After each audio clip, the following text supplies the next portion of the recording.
Here is a beautiful image of Alex Gleason's 1892 New Standard Map of the World that was on projection at Modern College in Blackheath, England. It states at the top of the map that it is scientifically and practically correct. The way Gleason's map significantly differs from standard maps of the world is in its representation of the poles. As you can see by comparison with a conventional world map, the primary difference in Gleason's map is that the North Pole is actually situated in the centre of the Earth, and upon first glance the South Pole, or what is known as Antarctica, appears to be missing. Upon closer inspection, however, you realise that Antarctica is indeed present and makes up the majority of landmass on the map. Antarctica in Gleason's map is an encompassing ice ring that covers the entire outer reaches of Earth. Gleason's map has become somewhat of a canonical historical document for flat earthers, many often reposting the image on the internet and heralding it as solid proof that refutes the heliocentric model of the Earth, or in other words, proving that the Earth is not a spinning globe in space but a circular, flat and stationary plane. This was not enough proof for me, and while I gravitated towards the idea of a giant encompassing ice wall as a neat concept, I knew that we had a vast amount of evidence proving the existence of space, spherical planets, and entire sciences dedicated to solving the mathematical conundrums of physics. I mean, we landed on the moon, for God's sake. Surely if the Earth was flat and stationary, then somebody would have realised by now. These brave souls did the unthinkable. They flew to the moon, they landed, took their first cautionary steps and planted the American flag. NASA sent multiple crews to the moon on subsequent Apollo missions. They even managed to film Apollo 17 leaving the moon. Stage pushed. Mission arm is out. Okay, I'm going to get the pro. 99, proceeded. 3, 2, 1. Ignition. Right away, Houston. Vector grid. But wait, hold on. If this is footage of the crew leaving the moon and making the journey back to Earth, then who did they leave behind to film their craft take off? And wait, don't you think those colourful emissions on takeoff look kind of fake? I haven't seen any subsequent rockets produce these sort of dazzling colours, and I suppose they did admit that they had lost all their data from the mission. But maybe that was just coincidence. I started looking into NASA a bit more closely, and what I found was shocking. I can say with certainty that NASA is indeed lying to the world, and has been lying ever since its founding in 1958. But don't take my word for it. Sometimes you can't tell people the truth, you have to show them. So let me show you. Buckle up and sit tight, because Houston, we have a big problem. Okay, well, there's a big problem with the blue marble, and I'm going to zoom in here and show you what the problem is. These are all composite images where they are really not very good at Photoshop because they're using the Photoshop clone tool to replicate clouds. This cloud is a copy of this cloud. See the formations? They're identical formations. These right here, side by side, side by side. See this kind of W looking shape right here, replicated right here. This cloud is exactly the same as that cloud. You know, same clouds right there, and same thing on the other side of the world. They got the same thing going on. They got careless. Here, look, 1, 2, 3, 4, 5 of the same formations replicated right there. These two replicated, same exact formations right here.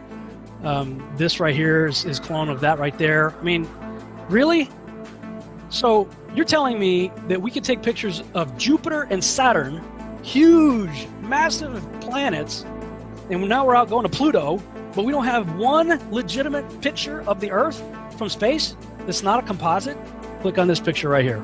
Supposedly the same mission, same guys that took the picture of the most famous picture of our Earth.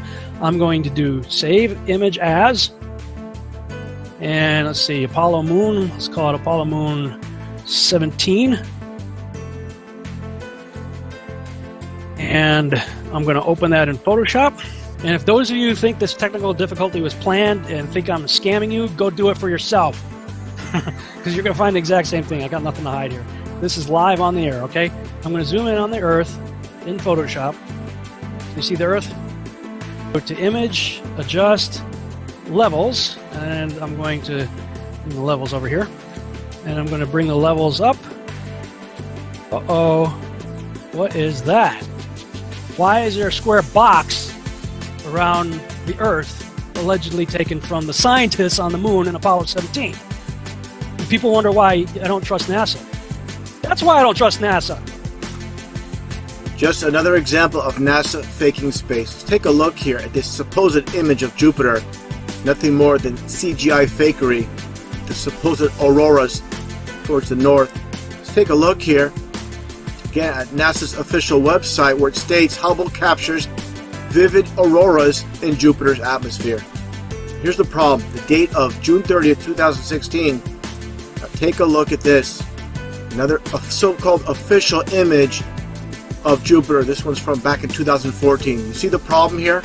Now let's take a closer look at the supposed two images provided from NASA of Jupiter. Here's the problem again, 2016, 2014. What's the difference here? Well, the difference is they added the supposed auroras on the north, and this is nothing but a Christmas tree. Give me a break. Take a look here. I mean, all the clouds are in the same exact position. Just the 2016 image is a bit, I would say, darker. This is a bit lighter in 2014. Here's a side-by-side. People can't see what's taking place here with NASA. Nothing more than fakery. I mean, give me a break. This is a complete insult. If you have a brain in your head. And you can tell it's real because it looks so fake, honestly.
It became instantly clear how they do it. And it's just video game technology. Now, if you're part of the Geek Squad or the techie crowd, well, then you already know about this technology.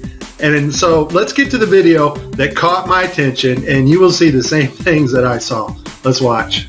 We have to introduce the concept of freefall.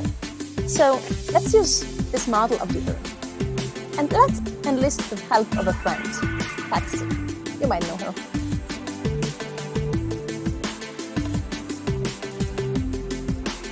So what is significant about this video is, number one, it was live to school children. Number two, we have this stuffed animal that is transitioning in on another video channel.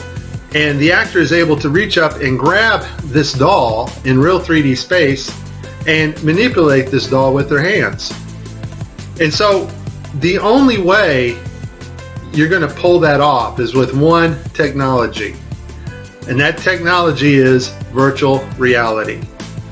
More importantly though, something called augmented virtual reality. This is taking the objects in 3D space from a virtual reality world and putting them in our world on another screen, which we can see, manipulate, and touch with virtual reality contacts or glasses. In this next segment, I'm going to show you how NASA grabs objects in 3D space, rotates them around, manipulates them. They can do this with water, with cloth, anything. And the cool thing about it is we can take what they're doing, what they're seeing with their contact virtual reality augmented lenses, and put that on a separate video layer live. Yes, live. And do it all in real time.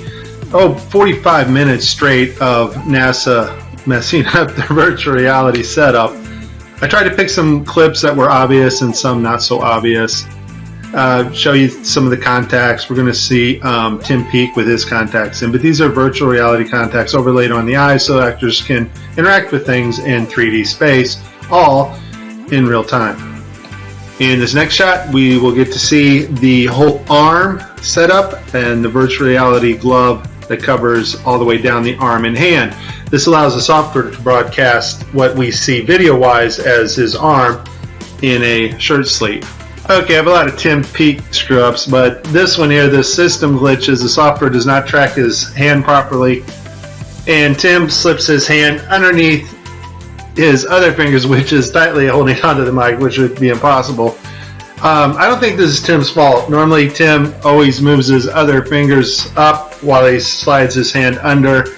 I just think the system didn't respond to his movements here. It's virtual reality. They're wearing augmented contact lenses so that they can interact with these 3D objects. Now, in this scene, the guy on the left in the green shirt, he thinks he sees an object in 3D space that's being broadcast to him. So he grabs it and he puts it off to the side. He's looking straight ahead because he's looking at an object rotating in front of him, but the video channel is down that is supposed to show the viewers what we're supposed to see, and so we don't actually get to see the object that he is seeing.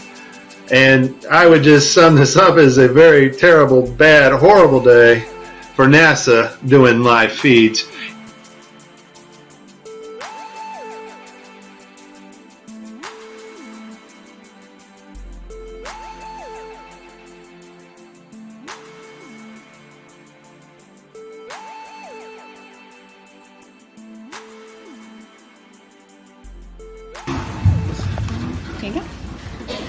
So many times during spacewalks outside the International Space Station, we can see air bubbles rising up. Can you touch on how there are air bubbles in space?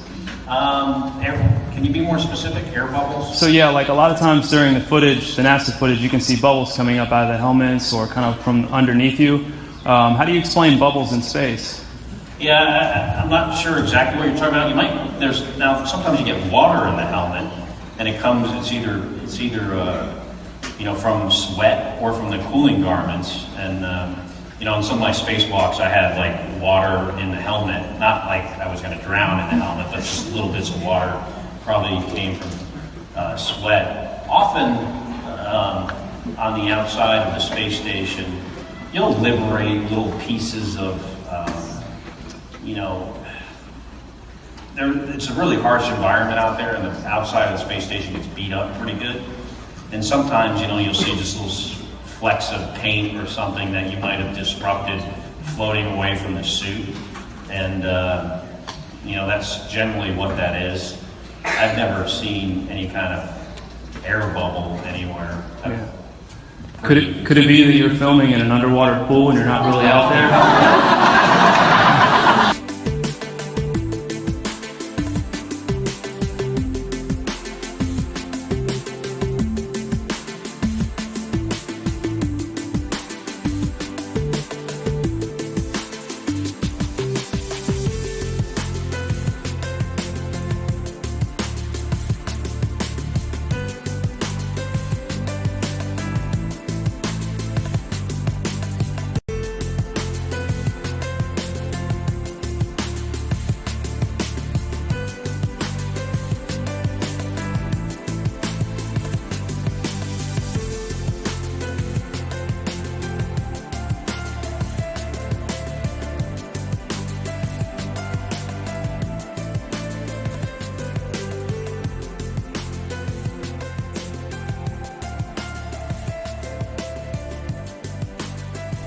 Why don't you swear in the Bible that you walked on the moon? You're the one who said you walked on the moon when you didn't. Calling the kettle black, if ever thought of it. Saying I misrepresented myself. Away from me. You're a coward and a liar and a thief.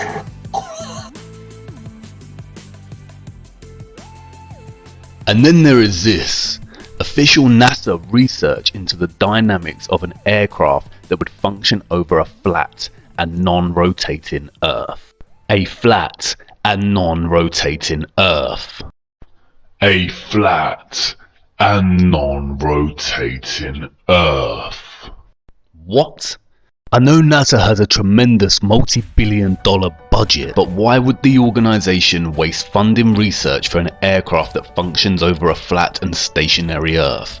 I thought we lived on a spinning globe in space. Is this not like Toyota designing a new car that drives through lava? It would never be used and would be a tremendous waste of money. This is all fun and games until you really start to ponder NASA's lies. Why would the biggest space organisation, whose vision statement on their website claims that it is their goal to discover and expand knowledge for the benefit of humanity, lie? And where exactly does their multi-billion-dollar annual budget go? In the last 5 years, NASA's total annual budget between 2016 and 2020 totals over a whopping $100 billion. Why would they commit such fraudulent actions if they want to benefit humanity with their understanding and exploration of space? And if we cannot trust the most famous of all space organisations to give us the truth, then is the Earth really what we've been led to believe it is? And then I remembered the 1959 United Nations Treaty, which prohibits and regulates all global activity on the continent of Antarctica and ensures that the continent belongs to no nation. With Gleason's map in mind, I started to wonder whether Antarctica was really what we had been told it was. Was it really a freezing white untouched paradise where, as Sir David Attenborough shows us, penguins play in the snow? Could it really be a huge ice wall encompassing the entire Earth? And then something dawned on me and stopped me in my tracks. How did I not notice? It was staring me in the face the whole time. Gleason's map. Hidden in plain sight in the United Nations logo. Look. The North Pole is at the centre, just like Gleason's map. And why is Antarctica missing? Or is it? Upon closer inspection, I realised that the logo was framed in a circular laurel. I know from ancient Greek mythology that the laurel leaf came to symbolise Apollo. Apollo again. Just like the moon missions. In ancient Rome, the laurel was not permitted for profane uses, and lighting it at the fires of the altar was strictly forbidden. And I knew from the treaty that the UN had strictly forbidden Antarctica from being explored and exploited. Was there a message in this? I started digging, and then I realised that not only did the United Nations have this logo, but also the International Maritime Organization, the International Civil Aviation Organization, and the World Health Organization. The Maritime Organization polices the seas, and the Aviation Organization polices the skies. The World Health Organization controls all health and disease communications and guidance for the world, much like it has during the COVID-19 pandemic. Did the UN's military really police Antarctica with the maritime and aviation, or is it just an arbitrary treaty honouring the last unspoiled place on Earth?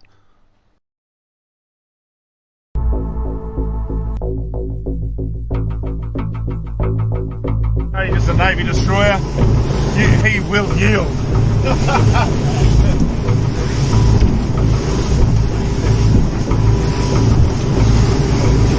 He'd be thinking, that cheeky better not cross my bow. Stop, Josh. They take it seriously. What did they say? You got to yield. You can't just fucking. They think you're going to charge them. We don't know for sure, but I think they did say something. No, they did. They thought. They I heard. They come back last call. Yeah, fucking talk to them. Actually going around. He's turning. Stop. He's turning. He is actually turning. He said about the ship yesterday. No, he is turning. Fucking hell, what have we done now? It's turning, Josh. Just sit still. He slowed down, has he? Yeah, he's really slowed down. Not that we were in trouble. It's coming to us. He's got the shits because... This is Warship Hobart, Warship Hobart, channel 16, over. 16. Yeah. Exclusion area, please report your intention. Who the fuck's that? We're heading to the shelf to go... Just say we're out fishing, heading out fishing. No, we're just heading out fishing. Get the dinghies out, boys. They get live Warship Hobart, you are operating the area immediately. We're going that way. We're just traversing. Set up a demo today with this Cessna and the Air National Guard. I'm going to be inside of this Cessna and we're going to be going rogue. We're going to fly into that no-fly zone and we're going to see how the Air National Guard does it. They scramble the fighter jets that come Take off. We're off. flying for miles and miles until... Okay, we've just entered the no-fly zone now. Our pilots aren't talking to air traffic control, ignoring their calls to reach them. That triggers an alarm at the Air National Guard base. These fighter pilots scrambling to their jets. They're on alert and ready to take action 24 hours a day. Today, racing to their F-16s, suiting up, climbing on board, and rushing to the runway. Taking off to intercept our rogue Cessna. Reaching the target in just minutes. This is the view from the F-16. That's my Cessna right there. Intimidating as you would think it would be. Look at that fighter jet. He's right off our wing. Another F-16 swooping in on the right, calling us on aviation frequencies. You have been intercepted. If you hear this transmission, acknowledge the radio call and rock your wings. He wants us to identify ourselves. We're a rogue aircraft, remember, for this demonstration, so we're not going to respond at all and see what this fighter jet... You are ordered to turn to the northwest. The fighter jet giving us one last warning. After all of this, the pilot still won't listen. The plane won't leave the airspace. Will you shoot them down? If required, we'll execute the rules of engagement per the commander of the North American Aerospace Defense Command. And yes, we would do that. Shoot the plane down? If it meets the rules of engagement, yes, we would, to defend the airspace.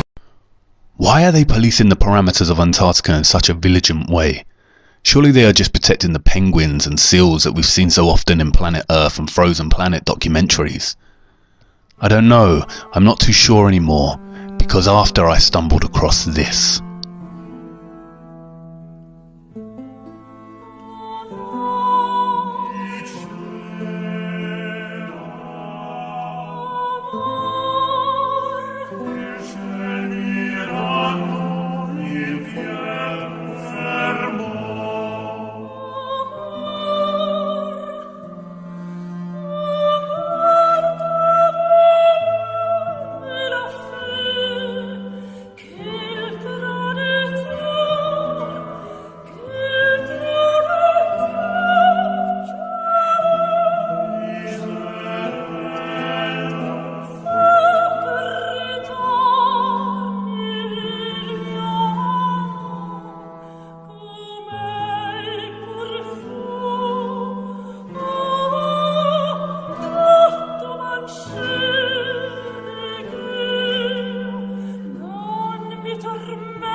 A giant ice wall, stretching for what seems to be hundreds and hundreds of miles. I don't know about you, but I find this footage deeply disturbing. With NASA's lies in mind and that great ice wall looming in the distance, I began to experience what some call cognitive dissonance. I went into denial. Of course none of this could be true, and of course our Earth is a spinning globe as we've been taught throughout our lives. It's one thing NASA lying, but are all the professors and scientists lying too? Is the National Geographic Channel lying? And what about Newton, Einstein, Hawking and Attenborough? Are they lying too? It's a complicated answer, and I will do my best to show you the truth. But before we look at the gatekeepers of knowledge and the trusted voices of our world, I need to show you more of our Earth. I don't want to lose you just yet. Come with me to part 3, where we will explore a few ways our Earth could work as a flat and stationary plane.